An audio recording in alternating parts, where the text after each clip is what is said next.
Is it just me, or is it just me? Yep, it's another solo recording. But yeah, let's just say that before I was gonna start, we were gonna have someone else with us. However, again, timing wise, and also we put this off for like who knows how long, and it's been a week since it's been, and I want to talk about it, so let's just do it. Anyways, welcome to the Cup TV, the Currently Unnamed Podcast, where we put the real and the tea in reality, and you could always come to us first to quench your thirst. I am Brandon, your professional fangirl of Cluster Dragon video games. As always, I am drinking water because I always need it because hydration is important. Out of my new Stanley Cup. It's a little controversial right now because allegedly contains like Stanley Cups contain some lead, but I bought it before knowing that, and but I'm still making use out of it because it's a good vessel. But if I weren't drinking out of my Stanley Cup, I would be drinking out of my cup mug. No, cup mug. You can get your cup mug and other cup merch needs at lonagcreations.etsy.com because there are no excuses. I'm talking to you all Grammy fans. I see you.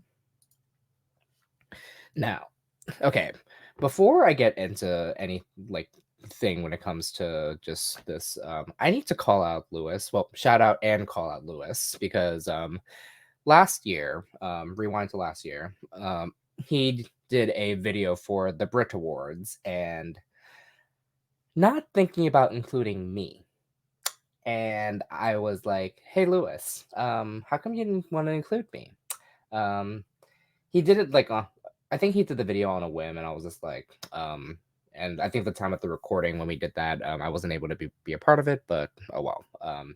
So I wanted to do a Grammys video with him, but timing wise, hasn't been working out. And then try to get this recording. We were supposed to break into fourth wall. We were supposed to record last week, and the week of the Grammys was over.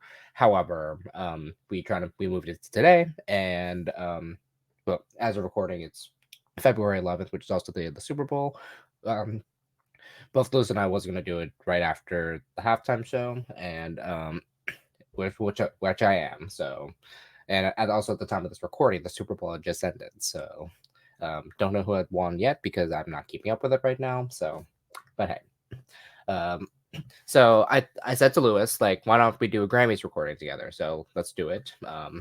And like look out in the future of Lewis and I doing the Brits for this year. Well, I think what he wanted to do was do like a nominations prediction. Obviously, I wasn't going to do that for the Grammys because, again, there are a lot. There are 94 awards for the Grammys, and there is no time to cover all of that. So, what I will do instead with this is I'll break down breaking down the main ceremony of the performances and the awards for the main ceremony. I'll also talk about other awards for the pre-ceremony that they did. So we're going to cover that as well. And then I'll talk about the highlights of what I liked, what I didn't like, and so on and so forth. But before we get to all of that, make sure to subscribe to the Cup TV, the Cup of Reality, and the Cup ESC because we do all things drag, all things reality TV, and all things Eurovision. Now, let's get into this because I have some thoughts. Now, for context, for those who don't know, I sometimes talk about this in my other recordings throughout this podcast, but I am like a avid music lover. I attended so many concerts to count, but I did keep track of how many concerts I've been to the last couple years alone. Both in 2022 and 2023, I've attended 38 concerts in each year, and Whew, that was a lot, but worth it. Live music is everything to me, and it's been like a staple. I'm also a band student, so it was just something that I knew that I had to like. Well, not new, but like music has been part of my life like for forever, and then just me like consuming music. It's been like a long journey of how much I've been like appreciative of what I've been listening to over the years and all that. And then with the Grammys coming here, it's like, um, but when it comes to the Grammys, like I would say it's like yes, it's one of the prestigious awards when it comes to like the main awards of EGOT of the Emmys, the Grammys, Oscars, and Tonys. And then if you want to count Golden Globe in there because it can be double G if you'd like. Now, in my honest opinion, in recent years, Grammys hasn't had that same like flair as it used to be. However, it's still one of my favorite award shows because I love watching the performances. They also recognize a lot of music that I've really enjoyed, and also music that's been like cult- culturally changed pop culture the way it has.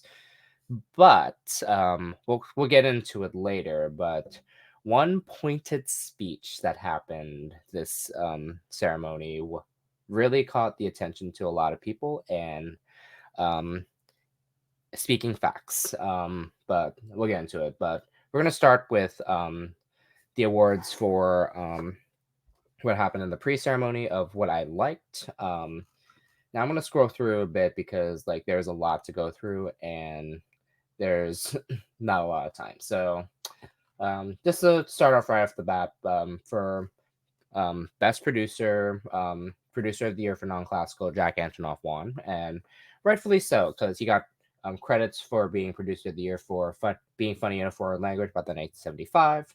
Did you know there was a Tunnel Under Ocean Boulevard by Lana Del Rey and Midnights by Taylor Swift.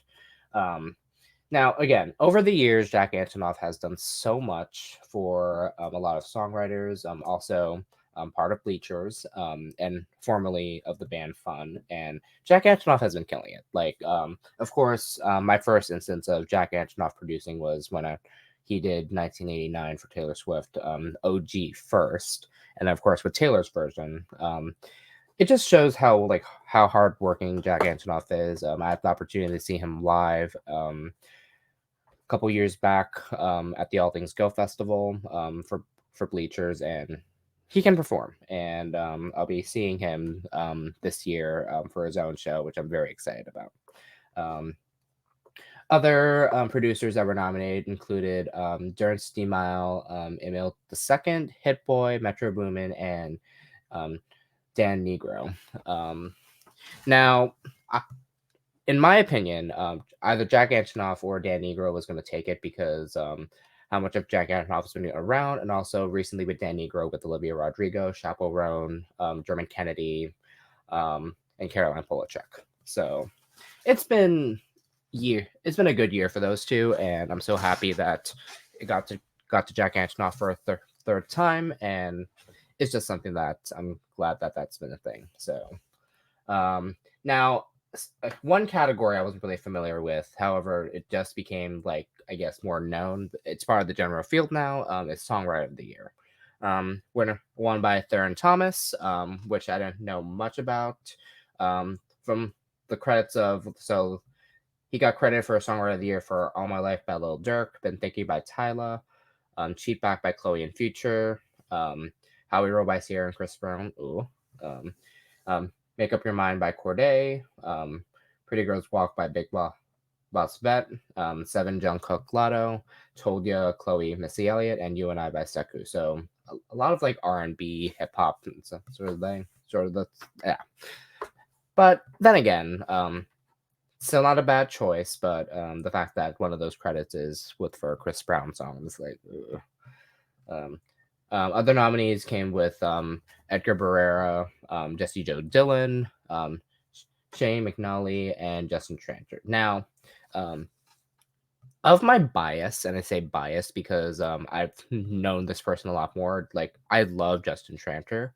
Like, of course, like He's worked with a lot of people, including with Julia Michaels, Miley Cyrus, Renee Rapp, Baby Tate, Måneskin, and like I wouldn't say I would give it to him. Like that was just would have been my choice, I but yeah, it's not my choice because I'm not part of the voting recording academy, so all that. But yeah, next up will be the pop category. There are two that I'm going to be skipping because of the fact that they were part of the main ceremony, so we'll skip over that. Best pop duo performance was won by Ghost for Ghost in the Machine by SZA and Phoebe Bridgers, and I was so happy about this because I actually thought that like because the Recording Academy, I thought they would give it to Karma by Taylor Swift and Ice Spice, which in my honest opinion, again, as much as I love Taylor Swift, the Ice Spice version for Karma is not my favorite. And however, the fact that SZA and Phoebe Bridgers got it, I was so happy. Like I love SZA, I love Phoebe Bridgers. Like Ghost in the Machine is like that pinnacle part of the album for SOS that was just like, yeah, this is the highlight because one of like the most prominent collaborations, and you wouldn't think Phoebe Bridgers to be a part of a SZA album. However, they worked hand in hand together, and it's one of my favorite tracks on SOS. And I'm so glad that they won for best pop duo performance. This used to be called best collaboration. Now it's pop duo slash group, which is fine. Like, because collaboration can go hand in hand because like yes, like an entire band can be considered a collaboration, but like to make things more like nuanced, like duo slash group works better. Um, Next up is pop dance recording. So pop dance recording is actually a producer's award, not an artist award, um, which made sense because it's a recording and how it's produced. Now, pop dance recording was won by one of my favorite songs of 2023, and still doesn't get out of my head. Kylie Minogue, Padam Padam. See what I did there?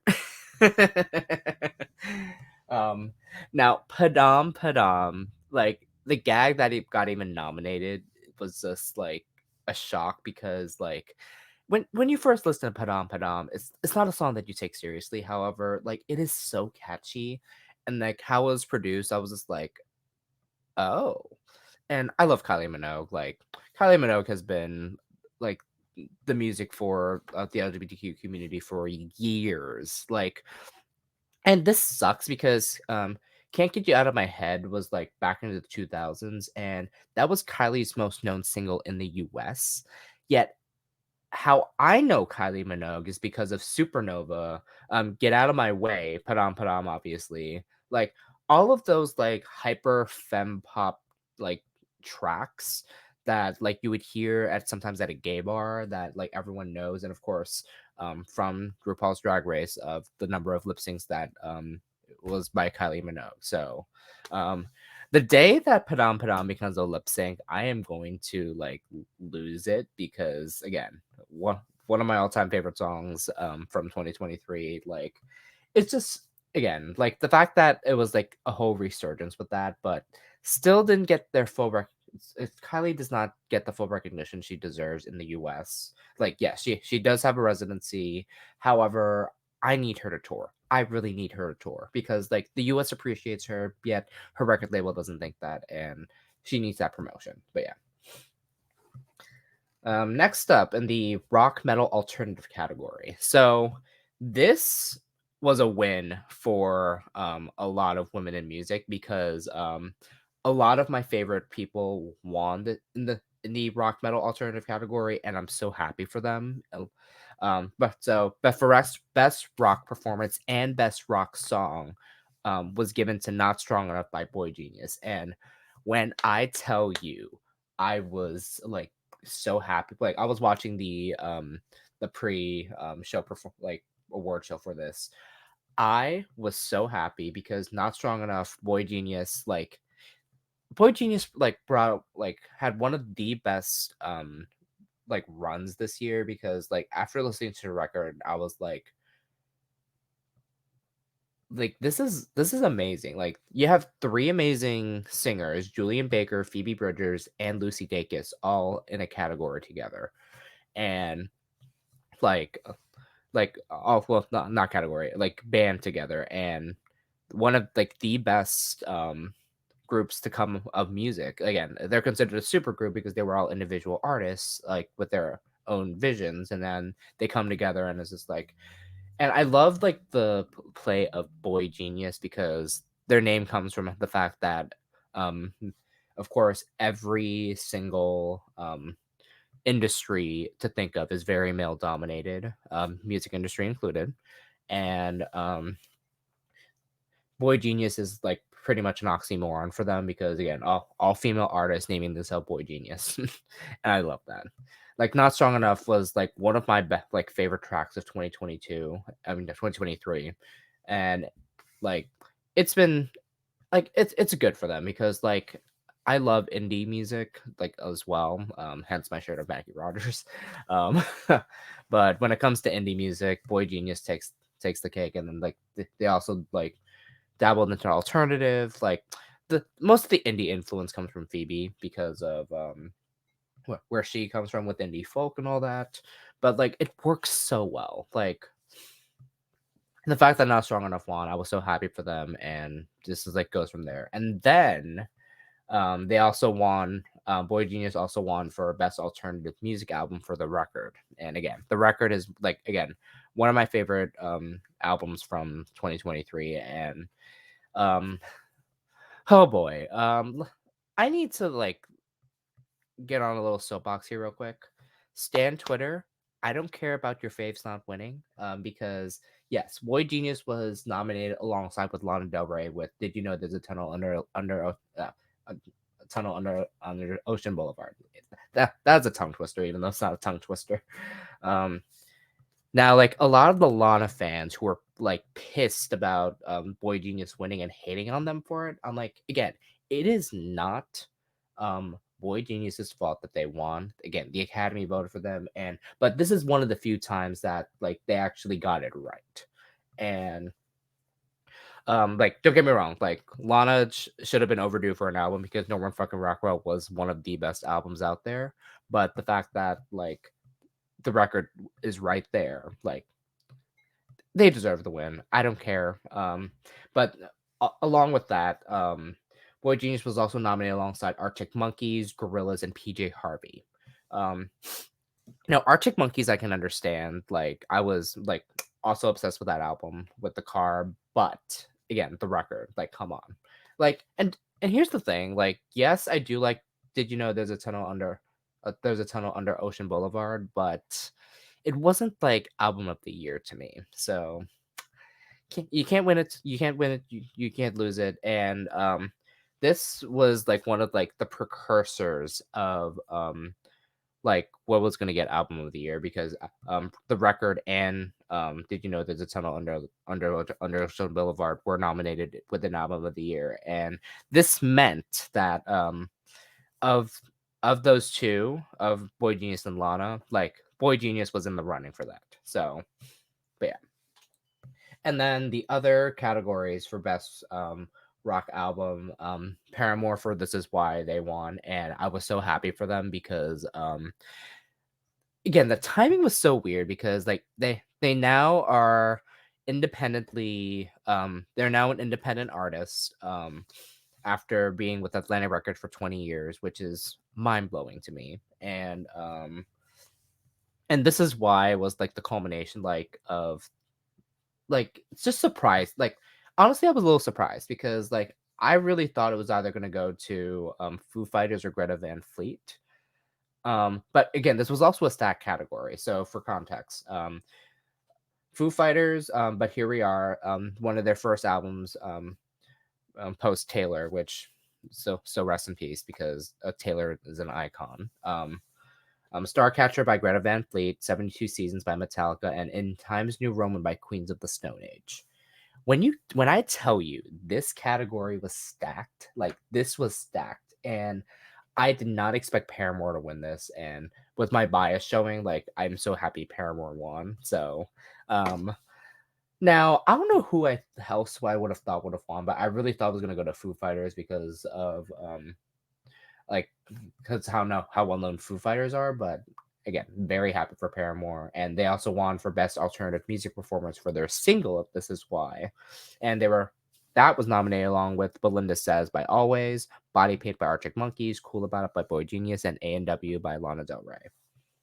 So now this is shocking because A&W is nominated for Song of the Year, and the fact that This Is Why beat A&W, like, where's the, like, that's a disconnect right there. That is a huge disconnect. Like, how do you nominate something for Song of the Year and not like get it win for your respective category? Like, and for Best Metal Performance, this was a given, 72 Seasons by Metallica, nominated alongside with Batman by Disturbed, Phantom of the Opera by Ghost, Hive Mind by Slipknot, and Jaded by Spirit Box.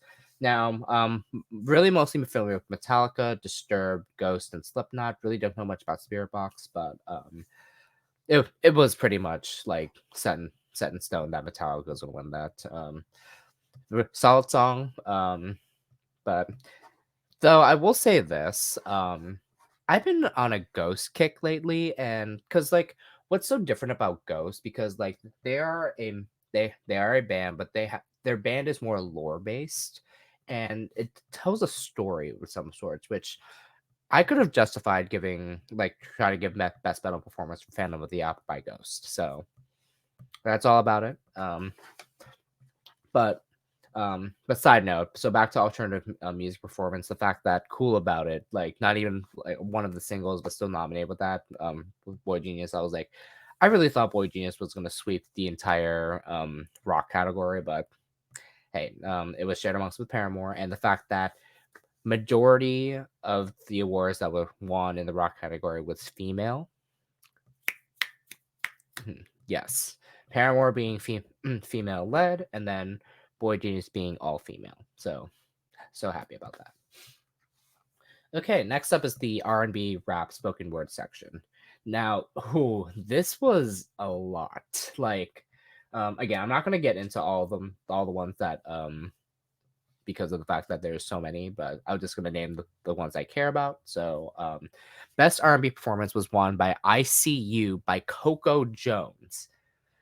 I grew up with Coco Jones watching Let It Shine on Disney Channel, and like, give her flowers. Like, Coco Jones is amazing. Like, and the fact that she was like one of her first like Grammys like is from this year, like, come on. Like, Coco Jones, you deserve it so much. Like, I grew up watching you from Let It Shine, and like, you are an amazing singer, and I wish I got to see you last year, but like that same week I already had a lot of concerts going on, so I didn't want to like overdo it. So, but I would have seen you live because again, your album this year was amazing, and like it just shows that how much you've grown as an artist ever since you were on Disney Channel. And then best R&B song, so Songwriters Award, Snooze won, and this was given to Leon Thomas, in addition with SZA. And let me tell you, I was so happy to know that the fact that Leon Thomas from Victorious did win. I was like, oh, this is amazing. Like, you have no idea how much like that meant like to me, because like literally my childhood people are winning Grammys here, and like, and rightfully so. And Snooze is one of like my favorite tracks off of SOS as well, like in addition with Ghost in the Machine and Kill Bill. Ghost in the Machine specifically, because Kill Bill is a single. Like Kill Bill's a great song, but like it was like, I mean, it got overplayed, like not in like a bad sense. It's just like I just heard it a lot, so it doesn't really matter. But it also got nominated alongside with Angel by Halle Bailey, Back to Love by Robert Glasper featuring Sir and Alex Isley, I See You by Coco Jones, and On My Mama by Victoria Monet. This was another stacked category, like, but I'm happy Snooze got it, and the fact that both SZA and Leon Thomas III even got this as well, like, so happy. And then progressive R&B album won by SZA for SOS. Again, SOS, phenomenal album. I was like, this was a given for her, but it sucked because The Age of Pleasure was also nominated in here, and Age of Pleasure by Janelle Monáe was also nominated for Album of the Year. So, which meant here, SOS was also for sure the front runners of for Album of the Year for that point. So, for those two of the Record and SOS, though those were the contention, and then which knocked out Did You Know There's a Tunnel Under Ocean Boulevard and The Age of Pleasure, unfortunately, which sucks because Janelle Monáe, oh my god, like Janelle Monáe is like one of my favorite like artists ever, like performers live as well. Like she was my concert of the year. Yeah, they were my concert of the year last year. And I can't still stop thinking about that concert because like, and I was front row for that, and that was like part of the reason why, but also like performing wise, she was like the stage presence she has, vocality, everything. And The Age of Pleasure just like did exactly that. And she also highlighted so many like black artists that I've never even heard of, like that to give them their flowers, and like just kudos to Janelle. Like again, just amazing. But SOS, like now, SOS being that it was released in December of 2022, it had to be nominated for the following year. It's like so it wasn't nominated last year, but it was nominated this year, which I was all for because like it just gave them that album their due. Because for context, the eligibility period for the Grammys, it starts on October 1st, and then October 1st of that year into the next year until September 30th of that year. So for context, the 2024 eligibility period was from um, October 1st of 2022 till September 30th of 2023. So that's the yeah, I should have mentioned that in the beginning, but oh well. But yeah. For R&B album, that went to Victoria Monet for Jaguar 2, and like this was this was the like pinnacle moment for Victoria Monet because I've been listening to Victoria Monet like ever since they opened for Fifth Harmony in 2016. Um, I also knew about her work with writing for Ariana Grande, and she helped co-wrote "Be Alright," and "Be Alright's" one of my favorite songs ever. She like Victoria even performed that like on her own. I was just like, is this happening right now? Like she like I need more artists to do that. Like I know it's kind of a thing, but in more recent times it's not really been a thing as much. But like I do remember when I did see One Republic live, Ryan Tedder did perform songs that he wrote in his concert, and like that should be like a normal thing. Like again, like own your work, like perform what you were able to do, like what you were able to write. So yeah. But Jaguar 2, like that changed the game when it came to the albums of last year because like I kid you not, like Victoria Monet deserves like much more flowers than like any other artists that were up and coming at the time. Because like again, when she like came out onto the scene, like fully came onto the scene in 2016, like she was just known as like, oh, she just wrote for Ariana Grande. Like she is like her own artist when it comes to this. She also got nominated along with Girls Night Out by Babyface, What I Didn't Tell You, deluxe version by Coco Jones, special occasion by Emily King, and Clear 2 Soft Life EP by Summer Walker. So and like when I tell you, like when I saw this category, it had to be either between Victoria or Coco, and I'm so happy that Victoria took this and just took it. When it comes to the rap category, so I will say this: a lot of the rap categories is rewarded to the same people, and even Drake put it best a couple years back. Like, yes, I may be part of like I may be nominated with them, but some of these like take Hotline Bling for example. That won a Grammy in 2016, but he even said himself that's not even a rap song, and it still got nominated in the rap category. So I don't know what's going on with that. Like, and they still try to like, but aside from that, So for best rap performance was won by Scientists and Engineers by Killer Mike featuring Andre 3000 Future and Aaron Allen Kane. So I am not too familiar with Killer Mike. However, if it was enough for like and but okay, so I'm verifying this list through Wikipedia, so I want to see if there was like an actual link for that, but didn't seem like there was one. So I need to look into Killer Mike's work. So I don't really know much. But of the other people that got nominated, Baby Keem and Kendrick Lamar for Hillbillies, Black Thought for Love Letter, Drake and 21 Savage for Rich Flex, and then Leray for Players. So yeah. And then melodic rap performance went to All My Life by Lil Durk, featuring J. Cole. Now, this was a good choice. Like, again, don't know much about Lil Durk, but I have listened to that song and I was just like, yep, it made sense. Also got nominated alongside with Sitting on Top of the World by Burna Boy and 21 Savage, Attention by Doja Cat, Spin About You by 21 Drake, Drake and 21 Savage, and Low by SZA, which that was a good choice for SZA to put her in the melodic rap for Low, because that also made sense. Scientists and Engineers also won for best rap song.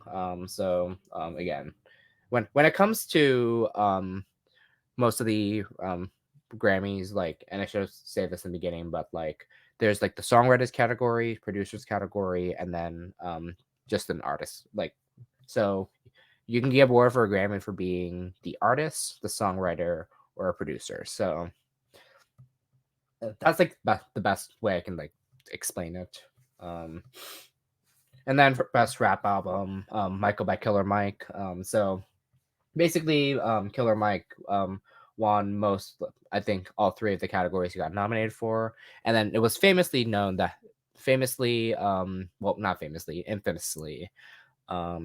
was mentioned that he did get arrested after he won his awards before he was able to get to the main ceremony. There was no explanation what happened. I was like, what's going on? Apparently he got into a fight from what I heard, but can't really like make judgment out of that, because I was just like, oh, he got arrested. Don't know what happened, but hopefully that gets resolved. So for the jazz, traditional, pop, contemporary, instrumental, musical theater, I'm not going to get into too many of this because again, there's so many categories. Like, it's so like overwhelming to know what like you care about. This wasn't a surprise. Samara Joy won for best jazz performance because Samara Joy did win best new artist last year. So and haven't heard any others for John Batiste, Lakesha Benjamin, Adam Blackstone, and Fred Hirsch, and Esperanza Spalding, who also won best new artist years ago. Don't know anything about the jazz categories. Can't really like make an opinion about that.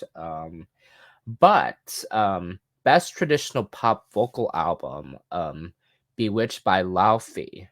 Okay, so I'm familiar with Laufey because like she's been within the whole like indie pop scene ever since like I've listened to a lot more indie music because of All Things Go, and Laufey was part of that. Even though I don't think Laufey has performed at All Things Go yet, I could be wrong. I need to like double check on that. But Laufey is like one of those artists where you can tell like she knows that, because like when it's nominated for traditional pop compared to actual pop, it's like, oh, okay. Um, Also got nominated alongside Liz Callaway for Steve in Love. Liz Callaway celebrates Sondheim. Um, and then Pieces of Treasure by Ricky Lee Jones. Holidays Around the World by Pentatonics. Only the Strong Survive by Bruce Springsteen, and Sondheim Unplugged. NYC Sessions by various artists. So, and then also one I'm familiar with, for best musical theater album, Some Like It Hot. Now, I don't know much about Some Like It Hot too much. Who else got nominated was Kimberly Akimbo, Parade, Shucked, and Sweeney Todd. Personally, for me, I would have either given it to Shucked or Sweeney Todd. But I'm so happy that Some Like It Hot did win it, and that was something that I was not expecting. So, all All right, moving on to the country and American roots categories. Um, so it's a little bit tough because like I have a love-hate relationship with country. Like I love female country, but I do not like male country. So just put that out there. However, I will say this. I am happy that for best country duo group performance was won by Zach Bryan and Casey Musgraves for I Remember Everything. Now, Zach Bryan being the artist that he is, like he's considered an like quote unquote independent artist.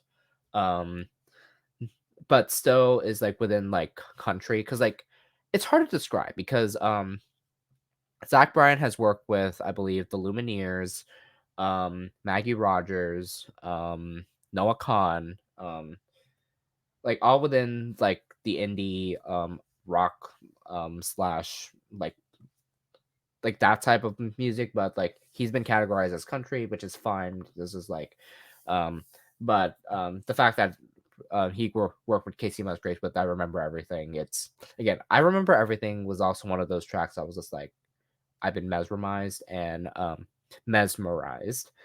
Zach Bryan is one of those artists that like he writes from his heart. Like um I'm like a very casual fan of his, but like I still love what most of his stuff, and I wish I could try to like see him in concert at some point, but who knows when that'll happen. He with the country duo performance, he there was also High Note by Dirk Bentley by featuring Billy Strings, Nobody's Nobody by Brothers Osborne, Kissing Your Picture is So Cold by Vince Gill and Paul Franklin, Save Me by Jelly Roll and Lainey Wilson, and We Don't Fight Anymore by Carly Pearce and Chris Stapleton.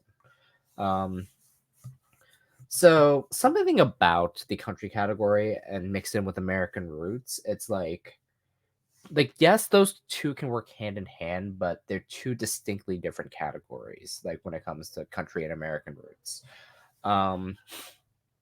because for best Americana performance, and this was one of my favorite tracks of 2023 as well, Dear Insecurity by Brandy Clark and Brandy Carlisle.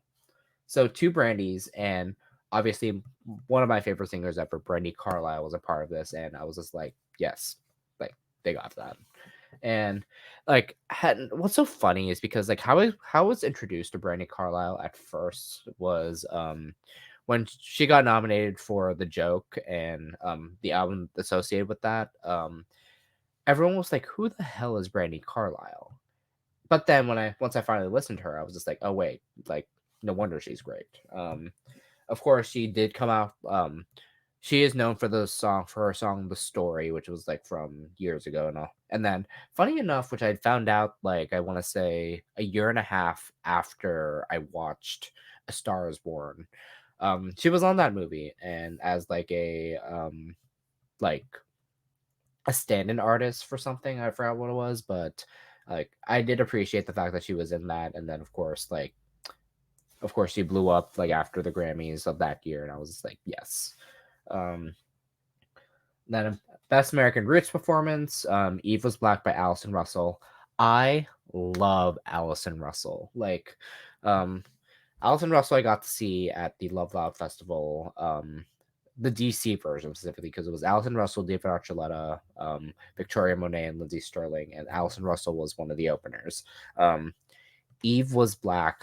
Oh my god, so powerful. Like, also nominated alongside with John Batiste for Butterfly, The Blind Boys of Alabama for Heaven Help Us All, Madison Cunningham Inventing the Wheel, and is it Rhiannon Giddens for You Louisiana Man. So yeah.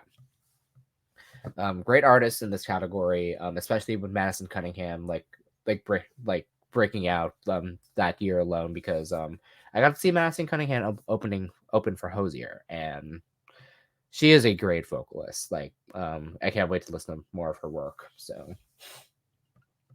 let's see, anything else within this that I care about? Oh, and then best folk album won by Joni Mitchell. And the fact, and we'll get into the main category, like the main ceremony soon. But the fact that Joni Mitchell that was her very first performance for that, and like, and she won an album for this year. I was just like, good on you. Like, it is one of like like a lot of legendary artists like still getting like awards that they like rightfully deserve. So okay, so next we're into Latin, global, African, reggae, new age, ambient, nerd chant. Now this is a whole like new section. So this is basically the global category essentially.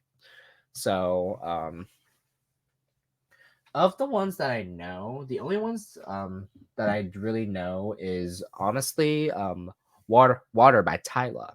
Um, this song blew up on TikTok last year, and it's now getting like the radio exposure it's getting. And like again, radio, what's taking you so long to like finally recognize most songs like these days? And like yes, like I understand that like it's you're only playing stuff that's considered popular, but like I've listened to Water ever since like of that summer, and it's been like a staple of every time I hear like a drag performance, and it's just like this is like again when you hear the "Make Me Sway," like it's just like it's just great. Yeah. Um. Oh, here we go. Next up.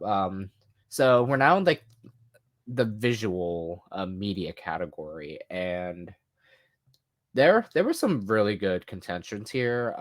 Again, I'm only gonna do the ones I care about. But um, now here's the funny thing: like the fact that audiobook narration and storytelling recording is considered a Grammy category for narrating your book, which again I'm all for because again like Grammys is not just music; it's again like recording wise. The Light We Carry by Michelle Obama, rightfully rightful winner. Also nominated alongside with Meryl Streep, William Shatner, Rick Rubin, and Bernie Sanders.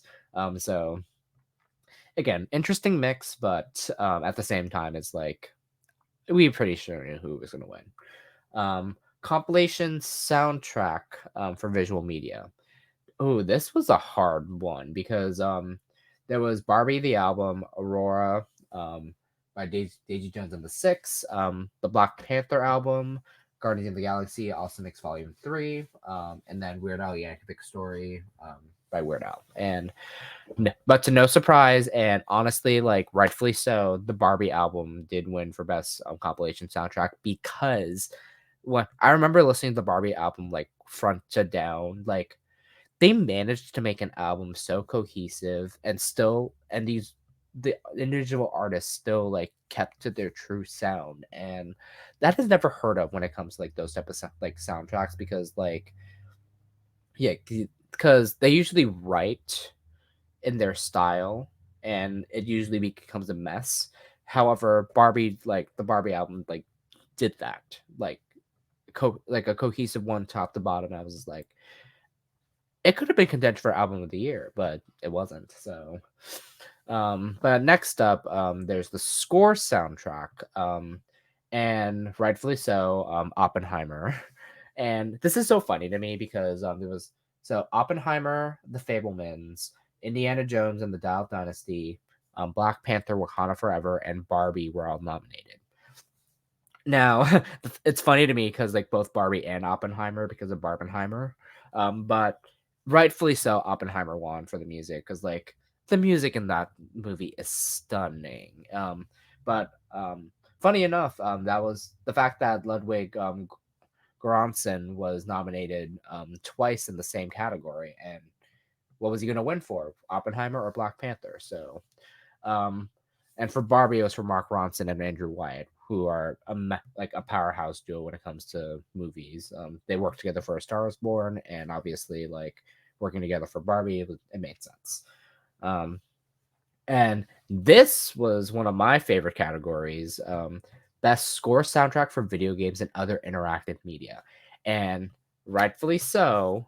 Star Wars Jedi Survivor won for for their score soundtrack. Like, I'm so happy because like we know how Star Wars is. Like Star Wars is iconic, but it geeks me because like as a video gamer, again, professional fangirl of concerts, drag, and video games, um, and it just makes me happy that that Star Wars won for the music, like, and rightfully so, like, and surprisingly enough, and I'm glad that like because usually John Williams is a big part of Star Wars, but obviously this was for Stephen Barton and Gordy Hobb, and again, they're still great. Other people who wanted that, not one, other people within that category were for Call of Duty, Modern Warfare 2, God of War Ragnarok. That would have been my choice. Because like again, God of War Ragnarok, again, one of the most groundbreaking games. Stray Gods, the role playing musical, and then unfortunately, Hogwarts Legacy.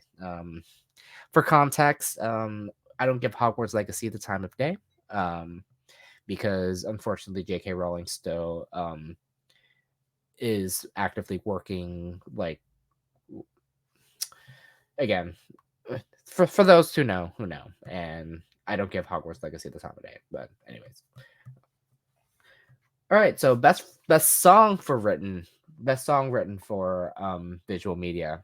This was essentially a Barbie off and Rihanna.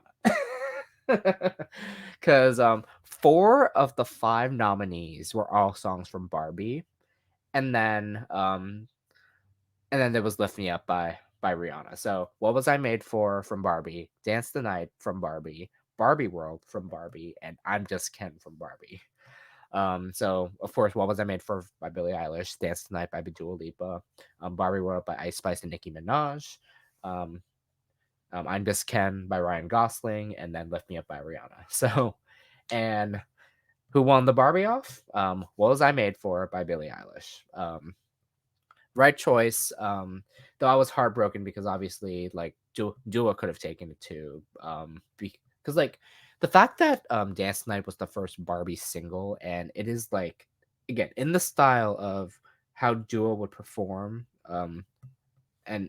Like I cannot wait to see Dua live again. I can watch to like see Dance the Night live, and I was just like like, and Dance the Night was also my song of the year last year. So, but it did make sense for "What Was I Made For" to win because like the essence of the song just made sense again. Mm, I used to float, and then of course like just something you pay for. Like it's just genius. Barbie World again, interpolation of Aqua's Barbie World with Ice Spice and Nicki Minaj, and then "I'm Just Ken." Now it would have been a gag for "I'm Just Ken" to win, but knowing that he wasn't going to get it because it is a songwriters award. But a lot of people, and the discourse behind this is so baffling to me because they were just like, give Ryan Gosling a Grammy because he was a part of it. I'm just like, he sung the song. I get it, but he's not within the songwriting part. Again, you got to understand, like, yes, like, there, like, there's the whole like disconnect when it comes to like, yes, you sang the song for it, but does it mean that you're gonna be rewarded for it? Probably not. Like, unless it got nominated for um a performance category, then that would mean that he would win that. So, all right, next up for best music video. Now this was funny to me because like the number of music videos that are in this is not as well, it is diverse, but like so limited options. Um, Now this was a shock to me though, but I'm so happy for them. The fact that the Beatles won for best music video for "I'm Only Sleeping." Now, for context, "I'm Only Sleeping" is a song that was written like it was one of the songs that Paul McCartney wrote within the Beatles, like one of the last few songs before they broke up. And then obviously with John Lennon and George Harrison no longer living, they used AI to reimagine that, and they they made the song, also made the music video with that, and just like, oh, okay. Now I will say this, AI, not a big fan. However, this use of AI kind of like did kind of hit the nail on the head in a good way, because of the fact that this was using an old recording of this was a demo recording that they reimagined, that were able to like bring the old sound back. So this is one use of AI that I will kind of support in a way. So, and then for best music film, went to Moon Age Daydream by David Bowie, which was remastered. Was it remastered? Need to confirm that really quick. Oh, it's a 2022 documentary film. It just takes the title of the David Bowie song, so it wasn't reimagined. So it was just like, okay, so it was a 2022 film. And then alongside was nominated with How I'm Feeling Now by Louis Capaldi, Live from Paris, The Big Steppers Tour by Kendrick Lamar, I Am Everything by Little Richard, and Dear Mama by Tupac Shakur. Now, music film is very like specific, and don't get me wrong, like I'm glad that like they even like they include this, because again, it's a music film, um and it recognizes the director and producers of the film, like, and I do believe the artists do get credit. But yeah, all right. As like all the other categories are considered professional categories, so I'm not going to get into those because it's really not much to like. All right, so let's get to the music category. Not music. Let's get into the main ceremony stuff. So best pop solo performance was the first award to be rewarded in the main ceremony, presented by Mariah Carey, and best pop solo performance was won by Miley Cyrus for Flowers. Now, would have this been my choice? Probably not. However, of the other songs that were nominated, so Paint the Town Red for Doja Cat, What Was I Made for Billie Eilish, Vampire, Olivia Rodrigo, and Anti-Hero, Taylor Swift. Considering Flowers was one of like part of the big four nominations, I get it. Then I can also speak for it for What Was I Made for Song of the Year, nomination, and then Vampire as well, and then also Anti-Hero. But happy for Flowers, like it made sense. Yeah. Next up was the Best Musica Urbana album. This was the only category with only three nominees, and that included Carol G, Taney, and Ruel Alejandro, and rightfully so. And I'm so happy for her because I love this album too. Carol G won for Best Musica Urbana album, and this used to be just I think just best Latin album in general. And again, I love Carol G, and the fact that like, and Carol G had a huge year last year too. So she went on a couple stadium shows and like sold them out and did great. Like, right, and then next up for best country album, Casey Musgraves got to present that, and best country album went to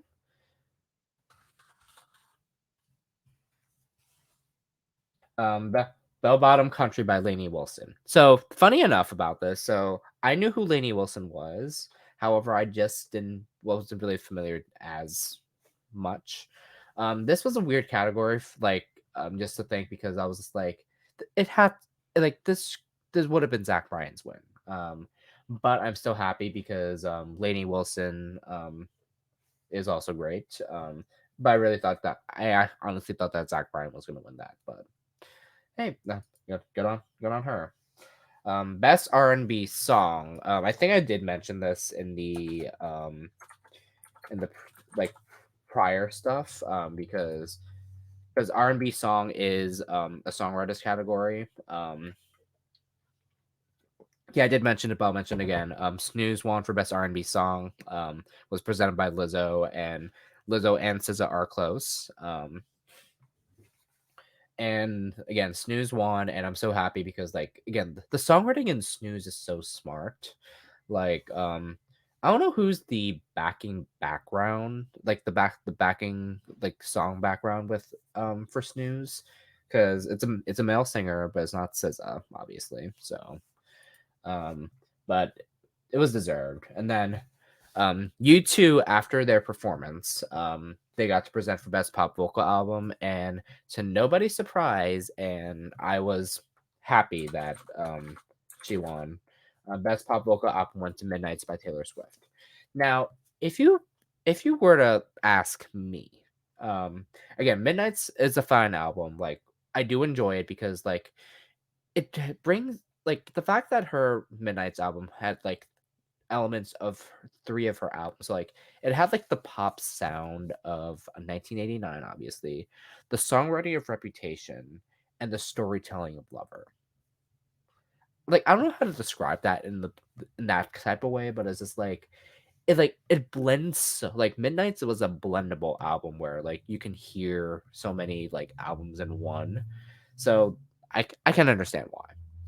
But if I were to pick, I honestly would have picked Chemistry by Kelly Clarkson. But the unfortunate thing is because of the fact that um, Chemistry was not even nominated in the Big Four, so it wasn't even up for contention. And but Midnight's Endless Summer Vacation by Miley Cyrus and Guts were all nominated for Album of the Year, which unfortunately meant with Midnight's winning for Best Pop Vocal Album, Endless Summer Vacation and Guts were out of contention in a sense. However, of course, it back in 2021, yeah, 2021, um, the fact that Future Nostalgia won for Best Pop Vocal Album, but Folklore won for Album of the Year.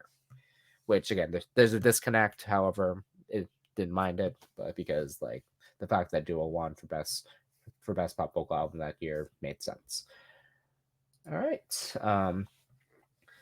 Then next up after best pop vocal album, song of the year. Okay, we're now all into the big four now. So I'm gonna name each song individually, and then I'll give my thoughts for each of them. I'll give my thoughts about this at the very end. So, song of the year was yeah. So song of the year. I'm repeating myself. Sorry about that. The nominees were A&W by Lana Del Rey, Anti-Hero by Taylor Swift, Butterfly by John Batiste, Dance the Night by Dua Lipa, Flowers by Miley Cyrus, Kill Bill by SZA, Vampire by Olivia Rodrigo, and What Was I Made For by Billie Eilish. So, to remember, Song of the Year is a songwriters category recognizing the songwriting of the song. And who won that? What Was I Made For by Billie Eilish. And this was so tough for me because like I could have justified I could have justified either Dance the Night, A&W, or Kill Bill to be like the winners for this, but I am so happy that Billie Eilish won because again, the essence of What Was I Made For the Barbie album is like so strategically smart to where like of course Barbie's supposed to be fun, like all that, and then of course taking like a song that's supposed to be sad is just like what was I made for? Like it just made so much sense, and I'm so happy that both Billie Eilish and Phineas won again songwriters category, so that made sense. All right, and then next up was Best New Artist. Now, y'all, so this was Best New Artist was a stacked category because like there are so many artists in this category specifically. I would have like been like okay with winning, but if it had to come to like it basically narrowed down to three people for me. So Best New Artists were the nominees were Gracie Abrams, Fred Again, Ice Spice, Jelly Roll, Coco Jones, Noah Khan, Victoria Monet and the Warren Treaty. And the winner of Best New Artist was Victoria Monet. Now, when I tell you I was so obsessed with this, again, like I mentioned it before, the fact that Victoria Monet went from being just a songwriter to a like well-known artist, like again, first like wrote songs for Ariana Grande. Well, one of her first like career moves. Because what I did not know, but at the same time, like it made sense. So Fifth Harmony got to work with Victoria Monet back in 2014. That's when they first met. Like, and obviously 2 years later, they were Victoria Monet was able to open for Fifth Harmony on their tour, and that's how I was familiar with Victoria Monet. And then as time went on, Victoria Monet has become like her own artist, and she's like a much deserved Grammy win. I like of the three, like the three I would have picked were either Victoria Monet, Coco Jones, or Noah Kahan. Like the the meteoric rise of Noah Kahan, like this in 2023 is like because like I'll be honest, like I was remember like looking at tour dates for or not tour date show dates for Merriweather, which is one of the local venues in my area, and Merriweather Post Pavilion specifically, and I saw Noah Kahan. I was just like, who's Noah Kahan? And I was like looking at this, I was like, oh, it's sold out, so he's pretty big. So I could have justified that because of how big of an artist he's been in 2022 and 2023.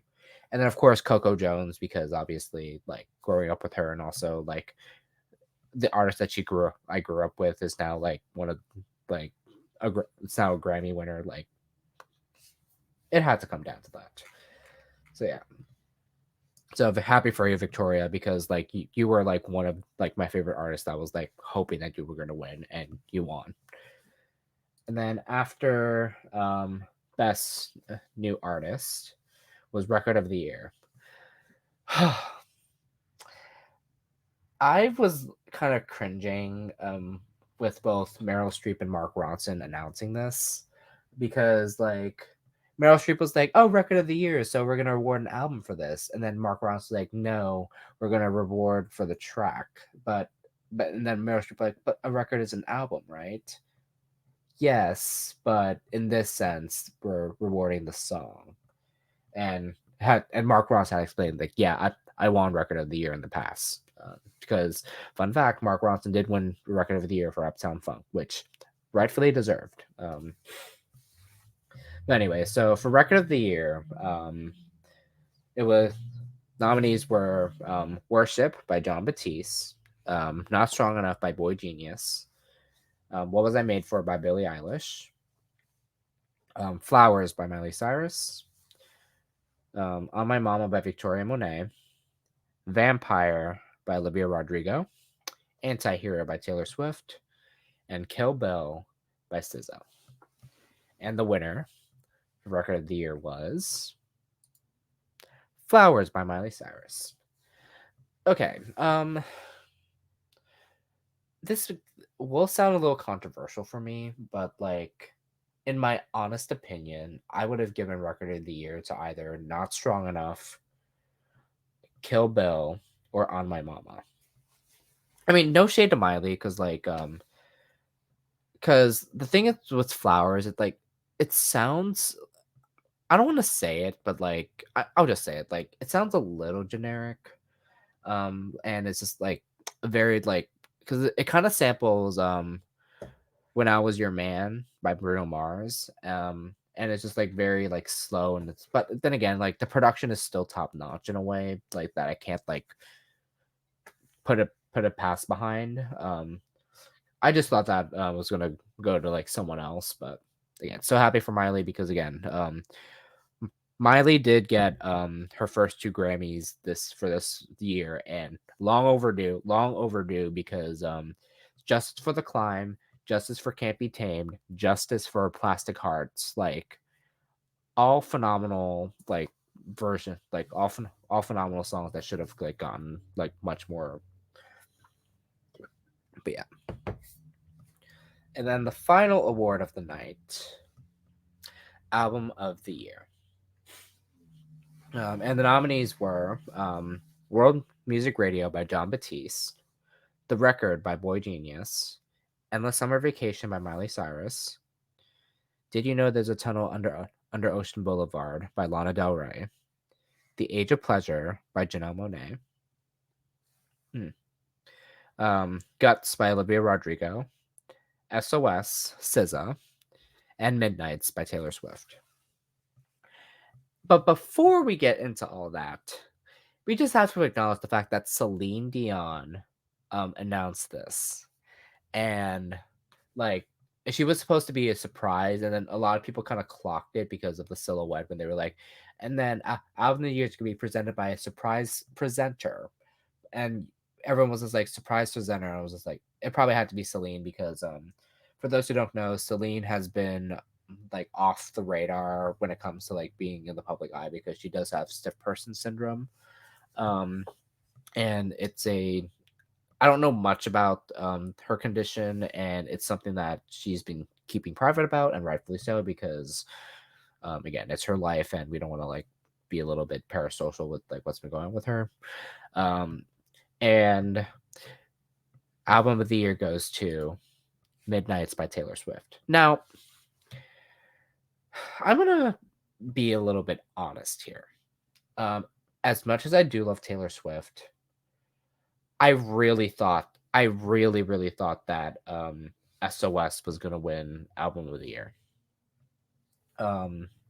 This was something that has been brought up. So I'm gonna bring this up now. I was gonna bring it up within like the highlights, but I'll bring this up now. So Jay-Z did win an award for he won the Dr. Dre Global Impact Award, and he had a speech, a long-winded speech, talking about how and this was like a call out to the Grammys, and rightfully so, and how why does Beyonce have the most albums ever, but none of them is Album of the Year? Like, the math ain't math in there, because like I agree with that sentiment wholeheartedly, because of the fact I really wanted Lemonade and Renaissance to win Album of the Year both times Beyonce was nominated for Album of the Year. Yes, I know she was nominated for her self-titled album as well. I forgot who won that year. However, I didn't think that. Well, I wouldn't say it, it's up there, which is why I was not nominated. But when it came to Lemonade and Renaissance, those should have gotten Album of the Year. So that major call out, and the fact that like, okay, don't get me wrong, this is like, again, I'm gonna give credit where credit is due when it comes to Taylor Swift winning her 4th Album of the Year, and it's not Taylor's fault that she won this. But in my honest opinion, because of the fact that Taylor Swift did have a huge year with the Eras tour, and again, I'm being honest about this again, and this is me coming as a Swiftie, so don't come for me. Yeah, again, Midnights is a solid, fine album, but it wasn't Album of the Year for me, and I really thought that SOS was gonna get it. And mind you, this both Midnights and SOS both came out in the end of 2022. When I first listened to Midnights, because that came out in October, I was just like, "Ooh, this could be another Album of the Year for Taylor." And then once I heard SOS, I was just like, "Oh shit, SZA could take this too." And like, I forgot what were my main contentions for Album of the Year before nominations were announced, but SOS was up there, and I really thought that SZA was going to take it this year. But I will say this: SZA was grateful that she did win some. She was just grateful being there, and she didn't really mind that she lost. And I mean, power to you, SZA. And then there's also the discourse of the fact that Taylor ignored Celine after accepting her award from her. Let me tell you this. I understand where the anger is coming from, like why you didn't acknowledge Celine like in that moment. However, um it just boggles my mind that like the discourse was so heavy around this, and there's just like people micro analyzing like this one moment, be like mind you this. I don't think like I honestly think that Taylor didn't think that she was gonna win album of the year either. Because in the past, when she has been on these awards, so I want to circle this back to when she won for 1989 and 2016. Um, after after her name got announced, she was about to go up on stage, and then she like before she went on stage, she went to hug Kendrick Lamar before she went up on stage, and that's a sign of respect to say that I think Taylor also wanted To Pimp a Butterfly to win in 2016 as well. Am I saying like as of that 1989 shouldn't have won? No, because like in my honest opinion too, like I thought that 1989 was like one of those like cultural resets when it comes to like how she like handled pop music in that way, and also that was also a year that every single person who was nominated for album of the year also won their respective category. So that's how it should be done. Um, with the album of the year this year, album of the year nominations this year, um, the only like sediment that can like probably like argue with that were Midnight's, The Record, um, and SOS.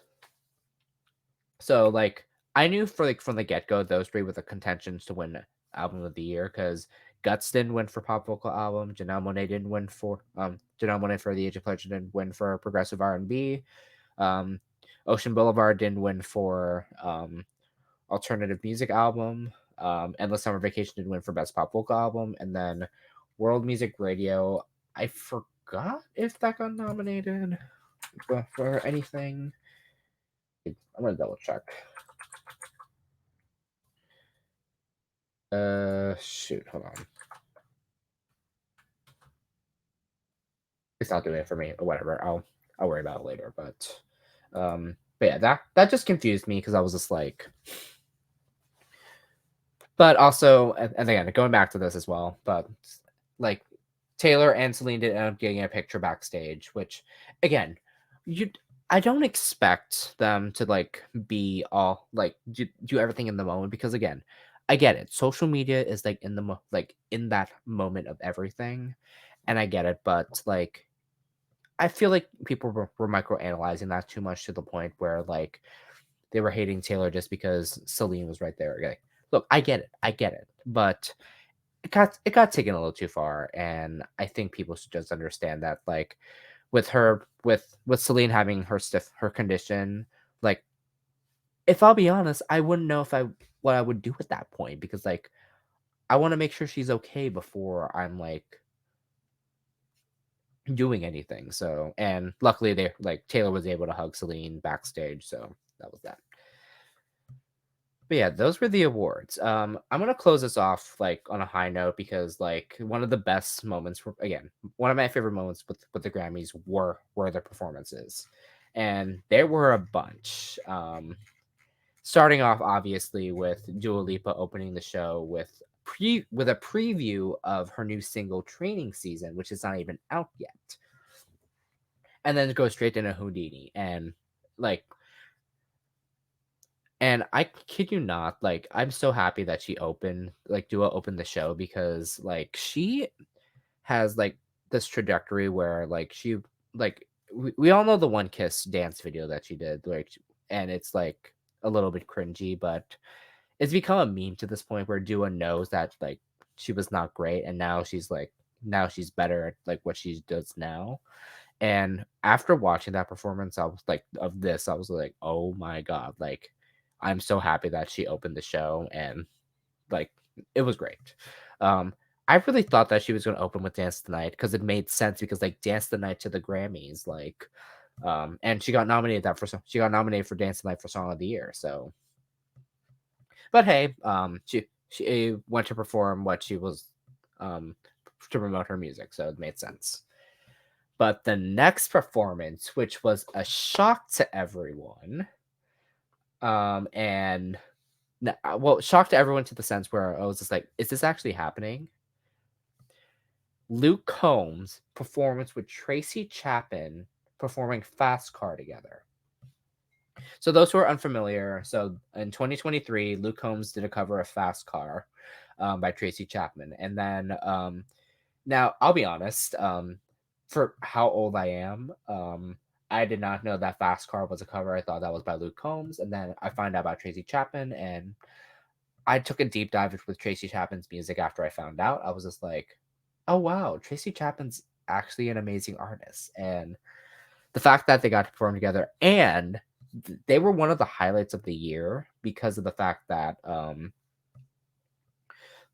they were the highlights of the year because of the fact that, well, highlights of the performance because of like, it's Tracy Chapman, and it like shot up to number one on iTunes, and I was like, good for you, Tracy. Like, even her album for that for where Fast Car was from, even like got the recognition it deserved. I was just like, yes, like good on you, Tracy. And then SZA performed Snooze and Kill Bill.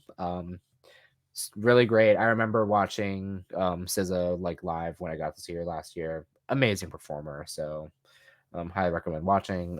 It was great. And then Billy and Phineas performing to What Was I Made For. Now, in the past, it used to be where if you were, well, it depended on the year, but like in 2021 specifically, majority of the album of the year nominees were given a performance slot, which I'm all for because like it made sense for why you would do that. So when I saw What Was I Made For being performed, I was just like, that makes sense. And the gag of Billy dressing up as the Barbie that she posted on social media, I was just like, you do you, Billy. Like, of course, it was like an off-putting of like, I won't say off-putting, but like a different Barbie that you wouldn't expect. And it was just like, oh, good. And then Miley performing Flowers, like fresh off her like first Grammy win, and I'm so happy she did, like, again, like she performed the hell out of like Flowers that time, and it made me appreciate the song a lot more. And also, Miley was living her Tina Turner fantasy and was everything. And then Olivia Rodrigo performs Vampire because she got nominated for Vampire. And okay, this was like when it started to like, I wouldn't say fumble, but more so just like wonder. Um, when I first noticed it with SZA and then Billy and then now with Olivia, like for some reason, like you can tell like the mic was a little off because like they started off key to start and then they were able to like readjust like in the middle of the performance. And um I'll be honest, and I think it has to do with like the arena acoustics, and because it was held at the crypto.com arena in LA, which used to be called the Staples Center, which honestly the sponsor name rights kind of went downhill there. And not gonna lie, that arena has some history of not having good acoustics, and I kind of wish like I'm glad that like depending on where they are, like they're able to like change where the location is. Like of course they've done the Grammys in New York, Vegas, and then obviously various cities in LA. So like of course they done the Forum, um, which was not the Kia Forum. So now in my honest opinion though, like I want the Grammys to like do like a rotating like year where they're like not always in LA, not always in New York, not always in Vegas. Although Vegas was a new addition for that one year because they held the Grammys a lot later because of rising COVID cases, which made sense. So because what was it? They did a March ceremony in 2021 and then an April ceremony in 2022. And then 2023 and then 2024 they went back into their like usual January, February. So I mean it made sense.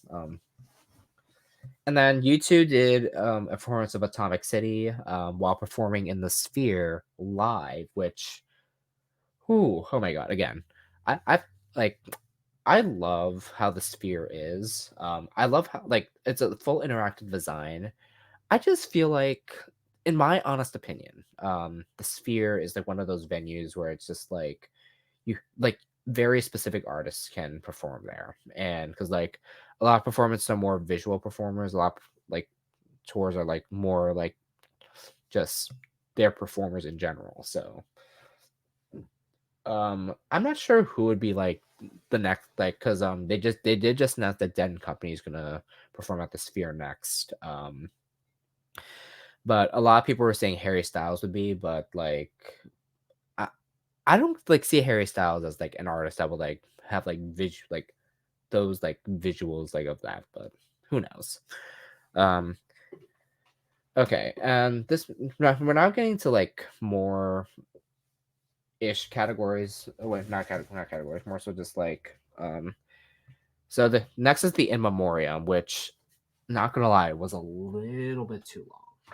But for the people who were performing, it made sense on who performed what.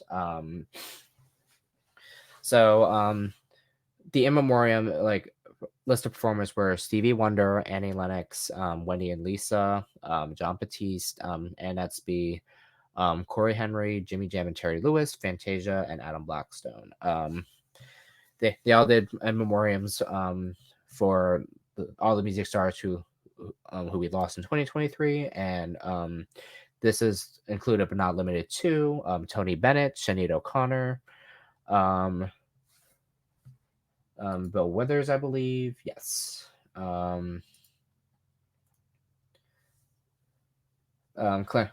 Clarence Avant and Tina Turner, and oh my god, one of my favorite performances from that was Fantasia. Like Fantasia singing Proud Mary.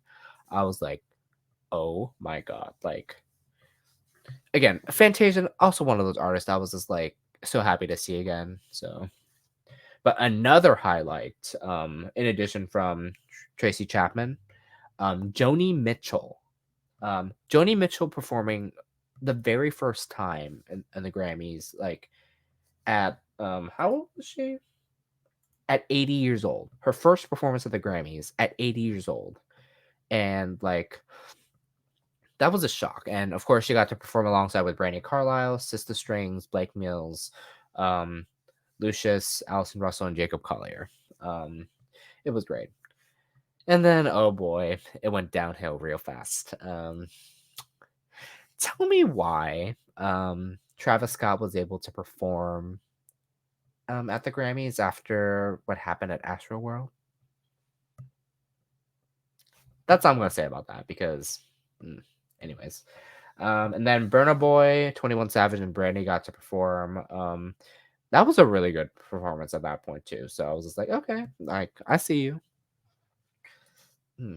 And then Billy Joel was the last performer of the night.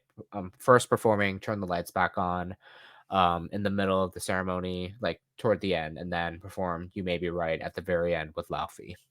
Um, but yeah, like a lot of solid performances. Again, top performance for me was Dua Lipa because my bias, but also major highlights was Tracy Chapman, SZA, Billy, Miley, Joni Mitchell, and Fantasia. But yeah, that was the Grammys 2024. Now I will say this. Again, the Grammys as of late has been very like controversial in the past because of the fact that again I alluded to earlier the fact that how come Beyonce is the most awarded artist of the Grammys but has yet to win something from the big four. Like the math ain't math in there. And um do I think some of the awards that were given out were deserved? Yes, some were no. Again, I really thought SOS was gonna take it. But again, major highlight award wise was the fact that Boy Genius like swept what they won. So I was just like, oh work. Well, I did well they didn't sweep, like they won 3 awards that I really wanted them to win. So um but yeah. So next music related video will be on the Brits. Lewis will be back for that, and I'll be happy to be part of that as well. If hopefully we'll be able to like arrange a good time to do that. I think we're doing a predictions video at some point, but who knows? But yeah, if you did like this video, please just give the video a thumbs up. It really helps out the channel. Again, as I said in the beginning, subscribe to Cup TV, the Cup of Reality, and Cup ESC. All right, what else? Also, tell me in the comments what was your biggest Grammy highlight, what was your biggest Grammy snub, all that.